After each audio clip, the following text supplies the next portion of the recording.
پاکستان میں غربت اور افلاس کے باعث کیا کچھ ہو رہا ہے اس کی ایک ایگزامپل ہمارے پاس سامنے آئی ہے۔ 10,144 افراد نے اپنی قومیت ترقی، خود کو افغانی ظاہر کیا اور مقصد کیا تھا ان کا؟ صرف $400 لینا۔ دراصل اقوام متحدہ کا ادارہ برائے مہاجرین ہے، UNHCR جسے کہتے ہیں، اس کا ایک پروگرام ہے جسے افغان مہاجرین کی وطن واپسی کا پروگرام کہتے ہیں۔ اس پروگرام کے تحت جو کوئی بھی افغان مہاجر خود کو ظاہر کرے گا اور وطن واپس جائے گا تو جو UNHCR اسے $400 دیتی ہے۔ تو 10,144 پاکستانی آئے مختلف شہروں میں، انہوں نے خود کو UNHCR کے سامنے رجسٹر کیا اور کہا کہ ہم افغانی ہیں۔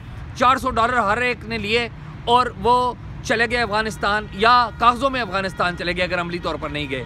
تو یہ سارا بھانڈا اس وقت پھوٹا جب نادرا کی طرف سے UNHCR کا جو ڈیٹا ہے وہ اپنے ڈیٹا سے میچ کیا گیا، تو پتہ چلا کہ 10,144 پاکستانیوں نے خود کو افغانی ظاہر کیا ہوا ہے اور وہ $400 بھی لے چکے ہیں۔ نادرا نے اس پر کارروائی کی اور ان افراد کے جو شناختی کارڈ ہیں وہ بلاک کر دیے ہیں۔ ان میں سے کچھ لوگ جو ہیں وہ اب عدالتوں میں بھی چلے گئے ہیں اور عدالتوں کا دروازہ کھٹکھٹا رہے ہیں تاکہ ان کے جو بند یا بلاک شناختی کارڈ ہیں وہ بحال ہو سکیں۔ تو یہ صورتحال ہے اب پاکستان میں کہ لوگ اپنی شہریت اور اپنی قومیت تک ترک کرنے پر مجبور ہیں، اور وہ بھی چند ڈالرز کے عوض۔